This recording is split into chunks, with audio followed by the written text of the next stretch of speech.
2132 में अंतरिक्ष यात्रा आम हो चुकी है और कंपनी एम्बर कॉर्प अन्य ग्रहों पर जहाज भेजती है ताकि वहां से खनन किया जा सके और विदेशी प्राणियों को धरती पर भोजन के स्रोत के रूप में लाया जा सके। एक किंवदंती है जो व्हाइट स्पेस के बारे में बताती है, एक ऐसी जगह जहां कोई व्यक्ति अपनी सभी अशुद्धियों से मुक्त हो सकता है।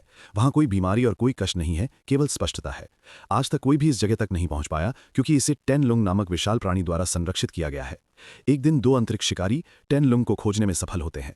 कप्तान बेंटली फायर खोलते हैं, लेकिन टेन लुंग की साथी अपनी छालों से गोली को रोक देती है।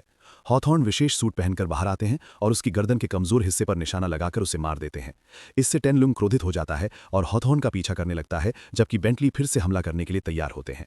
हालांकि उसकी गोली चूक जाती है और जहाज पर उसका नियंत्रण खो जाता है क्योंकि उसके पीछे अचानक एक तेज रोशनी चमकती है। फिर टेन लुंग जहाज पर हमला करता है, इसे उड़ा देता है और बेंटली को मार देता है। 24 साल बाद लिन अपनी बाइक से एक रेस्टोरेंट के बाहर उतरती है, लेकिन अंदर नहीं जा पाती क्योंकि दरवाजे पर एक गार्ड मौजूद है।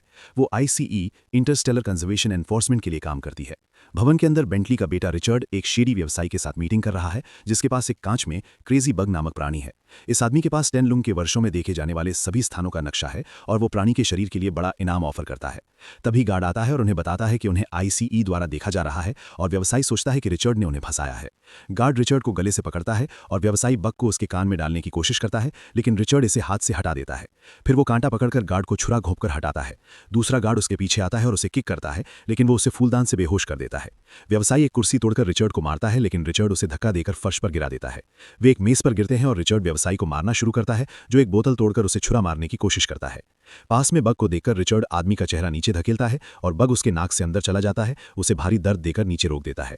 तीसरा गार्ड फायर खोलने की कोशिश करता है, लेकिन अब रिचर्ड नक्शा पकड़कर जा सकता है। ये देखकर लिन भी चली जाती है। 3 महीने बाद लिन एसेक्स स्पेसशिप में अंडरकवर काम करने के लिए तैयार हो रही है। उसके एजेंट के रिकॉर्ड मिटा दिए गए हैं और अब उसे खुद को खनन और मछली पकड़ने की गाइड के रूप में दिखाना है। जब वो जाती है, उसके सहकर्मी उसके विश्वास पर चर्चा करते हैं कि वो व्हाइट स्पेस द्वारा ठीक हो जाएगी। कुछ ही समय बाद लिन एसेक्स में चढ़ती है और कप्तान से मिलती है, जो रिचर्ड है। उसका भाई ओवन उसे जहाज का दौरा कराता है और सभी क्रू मेंबर्स से मिलवाता है, जिसमें कुक बताली भी शामिल है, जो लिन को अपने बॉयफ्रेंड हार्पो से दूर रहने के लिए कहता है। रसोई में एक पुराना क्रायोपॉड है जिसे अब फ्रिज के रूप में इस्तेमाल किया जाता है। अब बूढ़े हॉथॉर्न भी क्रू का हिस्सा हैं और बेंटली को खोने के बाद शराबी बन गए हैं। इसके बाद लिन अपने कमरे में रहकर अपने व्यक्तिगत कंप्यूटर पर काम करती है। उसका प्रोफाइल दिखता है कि उसे ट्यूमर है और केवल 6 महीने का जीवन बचा है। फिर वो अपने बॉस द्वारा भेजी गई जानकारी चेक करती है और पाती है कि हर क्रू मेंबर का आपराधिक अतीत है, इसलिए उसे सावधान रहना होगा। कुछ समय बाद हॉथॉर्न, हार्पो और ओवेन विशेष सूट पहनकर क्लिकर्स नामक प्राणियों का शिकार करने बाहर जाते हैं। लिन पूरे समय सवाल पूछती रहती है, जो रिचर्ड को अजीब लगता है क्योंकि मछली पकड़ने वाले गाइडों को ये सब पता होना चाहिए। 3 लोग एक चट्टान लहराते हैं जिसे क्लिकर्स पसंद करते हैं और छोटे क्लिकर्स तुरंत कंटेनर में चले जाते हैं। बड़ा क्लिकर नहीं जाता और गोली मारने पर उड़ जाता है। ओवेन अपनी लाइन तोड़कर उसके पीछे उड़ जाता है, लेकिन अचानक तेज सफेद रोशनी चमकती है और उसे बेहोश कर देती है। जल्द ही राडार पर कुछ बहुत बड़ा दिखाई देता है, इसलिए हार्पो और हॉथॉर्न कंटेनर को जहाज में डालते हैं। रिचर्ड एक हार्पून शूट करता है जो चट्टान से जुड़ जाता है ताकि ओवेन पकड़ सके। जैसे ही वो घूमता है, उसका सिर चोटिल हो जाता है और वो धीरे चलता है। आश्चर्यचकित टेन लुंग पास में दिखाई देता है, इसलिए ओवेन उस पर ट्रैकर लगाता है। पूरा क्रू जानवर को उड़ते हुए देखता है और ओवेन को जहाज में वापस खींच लिया जाता है। टेन लुंग फिर तेज रोशनी में गायब हो जाता है। खाने के दौरान लिन उस जहाज की कहानी साझा करती है जो टेन लुंग को ट्रैक करते हुए गायब हो गया था, और वो सिद्धांत देती है कि ये व्हाइट स्पेस तक पहुंच गया। यदि ब्लैक होल में प्रवेश किया जा सकता है तो व्हाइट होल से निकला जा सकता है। क्रू हंसता है क्योंकि वो सोचते हैं कि व्हाइट स्पेस केवल परिकथा है। फिर लिन एक वैकल्पिक सिद्धांत शेयर करती है, क्योंकि क्लिकर्स टेन लुंग का पीछा करते हैं, इसलिए ओवेन द्वारा फेंके गए ट्रैकर का पालन करना उनकी मछली पकड़ने की संख्या को दुगना कर सकता है। हालांकि रिचर्ड कहता है कि वे महीनों से मछली पकड़ रहे हैं और अब घर लौटने का समय आ गया है। खाने के बाद पता चलता है कि हार्पो बताली को धोखा दे रहा है और पायलट रैग्सलैंड के साथ है। एक बार जब वे खत्म हो जाते हैं, हार्पो रिचर्ड से मिलने आता है और कहता है कि वो अतिरिक्त मछली पकड़ना चाहता है क्योंकि उसे पैसे की जरूरत है। रिचर्ड समझाता है कि वो नहीं चाहता कि लिन हमेशा उनकी निगरानी करे, इसलिए वे आदेश पूरा करेंगे और पहले उसे छोड़ देंगे, फिर बड़े शिकार के पीछे जा सकते हैं। इस बीच लिन कम्युनिकेशन रूम में चोरी छुपे जाती है और आईसीई को संदेश भेजती है, लेकिन वो नहीं जानती कि उसका ट्रांसमिशन इंटरसेप्ट हो गया है।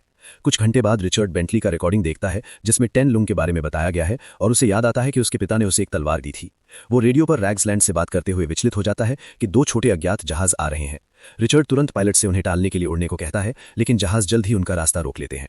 ये समुद्री लुटेरे हैं और उनके पास कोई विकल्प नहीं है। क्रू रैग्सलैंड और बताली को एक छिपे हुए कमरे में छिपने देता है, जबकि रिचर्ड कार्गो पर बीकन लगाता है। वो सभी को अपने हथियार छिपाने को कहता है ताकि संघर्ष से बचा जा सके। जब समुद्री लुटेरे आते हैं वे तुरंत लिन को परेशान करना शुरू कर देते हैं। ओवेन उसकी रक्षा करने की कोशिश करता है, लेकिन छोटा संघर्ष होता है और उसके पैर में छुरा लग जाता है। समुद्री लुटेरे का कप्तान लिन को दीवार के खिलाफ धकेलता है। वो सभी दंड संहिताओं का उल्लेख करता है, जिससे उसे संदेह होता है और उसकी शर्ट के नीचे बैज देख लेता है। समुद्री लुटेरे सभी कार्गो और आपूर्ति चुरा लेते हैं और एसेक्स पर ट्रैकर भी लगाते हैं। क्रू गुस्से में लिन को डांटता है क्योंकि उन्हें एहसास होता है कि उसकी रिपोर्ट ने समुद्री लुटेरों का ध्यान खींचा। क्रोधित रिचर्ड हार्पो को आदेश देता है कि लिन को उसके कमरे में बंद कर दे। इसके बाद क्रू चर्चा करता है कि अब केवल 2 छोटे बैग भोजन बचे हैं और बिना आपूर्ति के मछली पकड़ने का आदेश पूरा करना मुश्किल है। रिचर्ड सुझाव देता है कि लिन के विचार का पालन करके 10 लुंग के पीछे जाएं, जिसका सिर उन्हें जल्दी रिटायरमेंट के लिए पर्याप्त पैसा देगा। वे सहमत हो जाते हैं, लेकिन पहले कम से कम कुछ क्लिकर्स पकड़ लें। कुछ समय बाद ओवेन लिन से पूछता है कि वो वहां क्यों है, और लिन बताती है कि वो 10 लुंग को खोजने की कोशिश कर रही है और केवल एसेक्स उसका पीछा करती है। ये देखकर ओवेन समझ जाता है कि रिचर्ड हमेशा से 10 लुंग का पीछा कर रहा है और उससे सामना करता है, जिससे रिचर्ड स्वीकार करता है कि वो अपने पिता का बदला लेना चाहता है। ओवेन को गुस्सा आता है क्योंकि वो महसूस करता है कि रिचर्ड अपनी व्यक्तिगत खोज के लिए क्रू का इस्तेमाल कर रहा है और किसी ने अनुमति नहीं दी। अचानक जहाज की सामने वाली विंडो पर एम्बरग्रिस नामक पदार्थ गिरता है, जो बहुत मूल्यवान है। रिचर्ड सोचता है कि 10 लुंग निशान छोड़ रहा है, लेकिन ओवेन इसे चारा मानता है। इस बीच हार्पो और रैग्सलैंड फिर से गंदे हो जाते हैं। इसके बाद बताली रैग्सलैंड का ब्राप आती है। इसके बाद लोग विशेष सूट पहनकर एम्बरग्रिस इकट्ठा करने और बहुत बड़े क्लिकर को पकड़ने जाते हैं। जबकि वे काम कर रहे हैं, समुद्री लुटेरे फिर से आते हैं और इसे भी चुराने की कोशिश करते हैं। रिचर्ड को गुस्सा आता है क्योंकि वे उनका बीकन ढूंढ चुके हैं। उन्हें हाइपर ड्राइव की जरूरत है ताकि भाग सकें, लेकिन क्रू पाता है कि समुद्री लुटेरों ने उसे भी तोड़ दिया है। मैकेनिक स्टब्स उसे ठीक करने में लग जाता है और रिचर्ड क्रू को जहाज पर लौटने के लिए कहता है, लेकिन हार्पो अभी भी क्लिकर पकड़ने के लिए रुकता है। कुछ देर बाद समुद्री लुटेरे गोली चलाते हैं और जबकि एसेक्स के पास सुरक्षा बल क्षेत्र है, ये ज्यादा देर तक नहीं टिकेगा। रिचर्ड रैग्सलैंड को वेस्ट चेम्बर्स छोड़ने का आदेश देता है। उसे इस बात की परवाह नहीं होती कि हार्पो अभी भी बाहर है, क्योंकि यह उसका अपना फैसला था। हार्पो तेजी से चेम्बर्स से बचता है और आखिरकार अपने पकड़े हुए क्लिकर के साथ एसेक्स पर वापस आ जाता है। चेम्बर्स एक समुद्री डाकू जहाज से टकरा जाते हैं, लेकिन दूसरा अभी भी पीछा कर रहा होता है। जब समुद्री डाकू कप्तान मिसाइलें दागता है जो एसेक्स को नष्ट कर सकती थीं, तभी स्टब्स सिस्टम ठीक कर देता है और जहाज हाइपर स्पीड का इस्तेमाल करके गायब हो जाता है। सुरक्षित होने के बाद क्रू रिचर्ड को बीकन हटाने के लिए दोषी ठहराता है। हार्पो खास तौर पर गुस्से में होता है और जब रिचर्ड कहता है कि उसने आदेश नहीं माना, हार्पो कहता है कि उसने सबकी जान बचाई क्योंकि वो खाना लेकर आया। रिचर्ड उसे धक्का देता है और हॉथॉर्न बीच में आकर झगड़ा रोकता है। इसी बीच स्टब्स सूट से एम्बरग्रिस साफ कर रहा होता है जब उसे पता चलता है कि क्लिकर का क्रेट खुला है। जैसे ही वो इसे बंद करने जाता है, उसे छोटे छोटे कीड़े अपने हाथ पर दौड़ते और काटते हुए दिखते हैं। ये जीव उसके कपड़ों के अंदर घुस जाते हैं और वो उन्हें हटाने की कोशिश में पागल हो जाता है, जिससे वो क्रेट बंद करना भूल जाता है। स्टब्स बाथरूम में जाकर कीड़ों को धोने की कोशिश करता है, लेकिन वे अब उसके शरीर के अंदर पहुंच चुके होते हैं। अपने कमरे में लौटकर वो आवाजें सुनने लगता है और दीवारों पर चिल्लाने लगता है। रात के खाने के बाद बताली हार्पो को बताती है कि वो गर्भवती है। हार्पो घबरा जाता है क्योंकि बच्चों पर खर्च ज्यादा होता है, इसलिए वो कुछ एम्बरग्रिस चुराकर फ्रिज में छिपा देता है। इसी दौरान रिचर्ड लिन से मिलने जाता है, जो 10 लुंग को मारने के खिलाफ है, लेकिन वो कारण बताने से मना कर देती है। रिचर्ड उसकी बात अनदेखी कर देता है।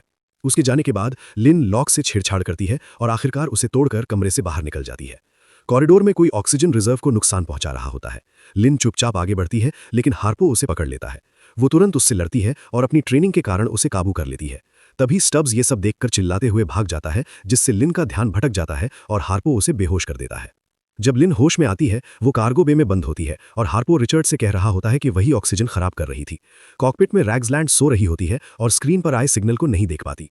बताली लिन को खाना देती है, लेकिन जब लिन उसे भागने का रास्ता देती है तो वो मना कर देती है। इसके बाद लिन क्लिकर की आवाज सुनती है और उसी समय रिचर्ड और रैग्सलैंड भी अजीब आवाजें सुनते हैं।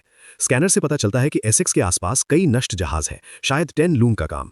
वेंट्स में स्टब्स घूम रहा होता है और साबुन को चाकू से काट रहा होता है। बाद में रिचर्ड हॉथॉर्न से कहता है कि हार्पो ने ऑक्सीजन से छेड़छाड़ की थी। हॉथॉर्न कहता है कि लोग मजबूरी में पागलपन भरे काम करते हैं और संकेत देता है कि शायद रिचर्ड ने भी 10 लूंग को पकड़ने के लिए जानबूझकर समुद्री डाकुओं को आने दिया। इसी बीच क्लिकर क्रेट से निकलकर लिन पर हमला करता है। वो बॉक्स फेंककर खुद को बचाती है। रिचर्ड उसकी आवाज सुनकर आता है और उसे बाहर निकालता है। वो क्लिकर पर फायर एक्सटिंग्विशर से हमला करता है, लेकिन कोई असर नहीं होता। दोनों भागकर एयरलॉक में छिपते हैं, लेकिन क्लिकर पीछा करता है और लिन का पैर पकड़ लेता है। तभी रिचर्ड एक क्रेट गिराता है जो क्लिकर को कुचल देता है। इसके बाद ओवन लिन को दोबारा बंद करने से मना कर देता है। दोनों भाइयों में झगड़ा होता है और ओवन रिचर्ड पर आरोप लगाता है कि वो अपने पिता जैसा बन गया है। गुस्से में रिचर्ड उसे दीवार पर धक्का देता है। ओवन कम्युनिकेशन रूम में जाकर मदद के लिए संदेश भेजता है, जो फिर से समुद्री डाकुओं द्वारा इंटरसेप्ट हो जाता है। इसी बीच हार्पो और रैग्सलैंड फिर से संबंध बना रहे होते हैं।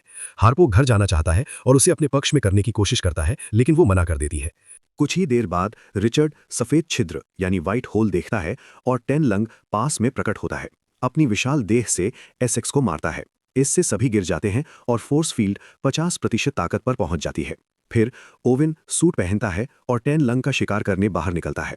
इसलिए रिचर्ड हॉकथॉर्न और हार्पो को उसके साथ जाने का आदेश देता है। ओवेन उड़ता है और राक्षस के हमलों से बचते हुए उसे क्षुद्र ग्रह बेल्ट की ओर मार्गदर्शन करने की कोशिश करता है। वो पास के सबसे नजदीकी क्षुद्र ग्रह पर एक रस्सी फेंकता है और इसका संवेग इस्तेमाल करके एक घेरा बनाते हुए घूमता है, जिससे वो टेन लंग की पीठ पर पहुंच जाता है। जैसे ही वो गोली चलाता है, प्राणी अपने शरीर को मोड़कर उसे धक्का देता है। हॉकथॉर्न करीब उड़ता है ताकि ओवेन को फिर से फॉर्मेशन में लाया जा सके, लेकिन ओवेन अंततः एक क्षुद्र ग्रह से टकराता है और सिर पर गंभीर चोट लगने से वो भारी रूप से खून बहाता है। वो रिचर्ड से अपने असफल होने के लिए माफी मांगता है, लेकिन अनभिज्ञ रिचर्ड बस अपने आदमियों पर चिल्लाता रहता है ताकि वो अपना हार्पून शूट कर सके। उसी समय लिम उसके निशान प्रणाली को बंद कर देती है और रिचर्ड उसे एक पंच मारकर बेहोश कर देता है। बाहर टेन लंग ओवेन को पकड़ता है और उसे टुकड़ों में कुचल देता है। फिर टेन लंग उज्ज्वल प्रकाश सक्रिय करता है और गायब हो जाता है। कुछ ही क्षणों बाद हार्पो रैग्सलैंड से गुप्त रूप से बात करता है। कहता है कि रिचर्ड ने हद पार कर दी है और ऑक्सीजन स्तर कम होने की बात बताता है। रैग्सलैंड इसे एकमात्र उत्तर के रूप में विद्रोह पर विचार करने लगती है। जब लिम जागती है, रिचर्ड समझाता है कि वे उस जगह पहुंच चुके हैं जहां बेंटली मरा था। वो चाहता था कि उसे अपने पिता के करीब महसूस हो, लेकिन इसके बजाय उसने अपना भाई खो दिया। वो पृथ्वी लौटना चाहता है क्योंकि कम ऑक्सीजन का मतलब है कि और खोजबीन संभव नहीं है। फिर भी लिम जिद करती है कि स्टब्स को ठीक करने के लिए उसे ढूंढना चाहिए। जब वे गलियारे से नीचे जा रहे होते हैं तो समूह को वेंट्स में आवाजें सुनाई देती हैं। अचानक कुछ घिनौना कीचड़ फर्श पर गिरता है और लिम उसमें परजीवियों को देखती है, इसलिए वो अंदाजा लगाती है कि स्टब्स संक्रमित हो गया है। वो सोचती है कि उसे मदद मिल सकती है, लेकिन इसके लिए उसे अपनी रक्षा करने का तरीका चाहिए। रिचर्ड तय करता है कि वो उसे अपनी तलवार देगा और लिम इसे स्वीकार करती है, एक शर्त पर। अगर वो स्टब्स की मदद करती है तो वे टेन लंग का पीछा करना जारी रखेंगे और वापस नहीं लौटेंगे। जल्द ही समुद्री डाकू की जहाज उन्हें ढूंढ लेती है और सफेद छिद्र फिर से खुलता है, जिससे टेन लंग भी उनके पास आता है। रैग्सलैंड नोटिस करती है कि वे तूफान की ओर बढ़ रहे हैं और रिचर्ड उसे जारी रखने का आदेश देता है, क्योंकि समुद्री डाकू वहां उनका पीछा नहीं करेंगे। अचानक टेन लंग कुछ रंग बिरंगी लहरें बनाता है, जिससे वो गायब हो जाता है और एसेक्स की पावर स्रोत गिर जाती है। जहाज धीमा हो जाता है और फोर्स फील्ड 20% पर आ जाता है। जब रैग्सलैंड वैकल्पिक रास्ता खोजती है, टेन लंग फिर से समुद्री डाकू के पास प्रकट होता है और उनके जहाज को नुकसान पहुंचाता है। पायलट अंदर से गोली चलाता है, जबकि कप्तान शटल में बाहर आकर फायर करता है। ये हथियार टेन लंग को चोट नहीं पहुंचा पाते, जो तेजी से दोनों जहाजों को नष्ट करने के लिए आगे बढ़ता है और फिर दूसरे सफेद छिद्र में गायब हो जाता है। एसेक्स में नेविगेशन बंद हो जाता है, इसलिए रैग्सलैंड को एआई को ओवरराइड करके मैनुअल मोड पर जाना पड़ता है। हार्पो के कमरे में वो बेटाली को अपनी विद्रोह योजना बताने की कोशिश करता है, लेकिन वो रैग्सलैंड के साथ काम करने से इनकार कर देती है। उसे याद दिलाना पड़ता है कि दोनों में से कोई भी जहाज नहीं चला सकता, इसलिए उन्हें बच्चे के लिए मिलकर काम करना पड़ता है। इस बीच रिचर्ड पावर स्रोत जांचने जाता है और पाता है कि स्टब्स ने उसे भी नुकसान पहुंचाया है। उसी समय टेड लंग प्रकट होता है और एसेक्स पर नष्ट किए गए समुद्री डाकू के जहाज को फेंकता है, जिससे और नुकसान होता है। रैग्सलैंड थ्रस्टर्स सक्रिय करती है और एसेक्स को तूफान में भेजती है ताकि राक्षस को खो दिया जा सके। जैसे ही समुद्री डाकू का जहाज एसेक्स पर लुढ़कता है, रिचर्ड पावर स्रोत ठीक करता है और अब जहाज इतनी तेज चल सकता है कि परेशानी से बच सके। एक अंधेरे गलियारे में लिम स्टब्स को ढूंढती है और लड़ाई शुरू करती है। कुछ ही मूव्स में वो उसका हाथ काट देती है और वो भाग जाता है। वो टूल क्लोजेट में छिपता है और अपनी चोट को टॉर्च से बंद करता है। कुछ ही मिनटों बाद रैग्सलैंड नहाने का काम खत्म करती है और लॉकर से अपने कपड़े उठाती है, तभी उसे नक्काशी वाला साबुन मिलता है। अचानक स्टब्स उसे लॉकर के खिलाफ धकेलता है और चाकू से घोंप देता है। फिर वो रसोई में जाकर बेटाली पर हमला करने की कोशिश करता है, जो अपने आप को पॉट से बचाती है। दुर्भाग्यवश वो जल्दी ठीक हो जाता है और बेटाली को कोने में घेर लेता है, जिसे वो बच्चे के बारे में बताती है। उसकी विनती अनसुनी की जाती है और वो भी चाकू से घायल हो जाती है। लिम दौड़कर हमला करती है, लेकिन स्टब्स उसे लात मारकर गिरा देता है। बेटाली का ध्यान भटकाने का फायदा उठाकर लिम तलवार से उसे शीशा काट देती है और बेटाली गिर जाती है। कॉकपिट में रिचर्ड और हॉकथॉर्न फिर से टेन लंग का सिग्नल पाते हैं, इसलिए रिचर्ड सूट पहनने बाहर जाता है, जिससे हार्पो की योजना उसे मारने से बच जाती है। बाहर रिचर्ड गोली चलाकर टेन लंग का ध्यान आकर्षित करता है और अब प्राणी उसका पीछा करता है। वो जहाज के पास उड़ता है और हॉकथॉर्न के पास साफ दृश्य होता है, जो हार्पून को पूरी तरह लॉक कर लेता है। दुर्भाग्यवश जहाज की सिस्टम अब भी विफल हैं और एआई अलार्म बजाता है क्रू को इवैक्यूएट करने के लिए। हॉकथॉर्न एस्केप पॉड तक पहुंचने की कोशिश करता है, लेकिन हार्पो उसे रोकता है, जो पॉड में अपनी प्रेमिका के साथ भागना चाहता है। लड़ाई होती है और हॉकथॉर्न उम्र के हिसाब से प्रभावशाली मूव्स दिखाता है, लेकिन हार्पो अब भी मजबूत होता है और उसे पीटता है। जब हार्पो उसे मारने ही वाला होता है, हॉकथॉर्न एक बटन दबाकर अपना सूट एक्टिवेट करता है, जो हार्पून फायर करता है और हार्पो तुरंत मर जाता है। इस बीच टेन लंग रिचर्ड का पीछा करता रहता है, एसेक्स के चारों ओर उड़ता है और हर बार अपने शरीर के पास आने से और नुकसान करता है। रिचर्ड उसे मारने की कोशिश करता है, लेकिन अंततः टेन लंग उसे पकड़कर कुचल देता है। जब हॉकथॉर्न सूट में बाहर आता है, वो केवल ये देख सकता है कि टेन लंग रिचर्ड को मारकर एसेक्स में घुसता है और उसे उड़ाता है। याद करते हुए कि फ्रिज कभी क्रायोपॉड था, लिम उसमें छिप जाती है और फ्रीजिंग सीक्वेंस सक्रिय करती है। पॉड एसेक्स से बाहर निकलती है और नींद में लिम को वो सफेद छिद्र फेंकता है, जो टेन लंग खोलता है। उसी समय ओवेन के एसओएस मैसेज की वजह से एक रेस्क्यू शिप पहुंचती है और हॉकथॉर्न को बचा लेती है।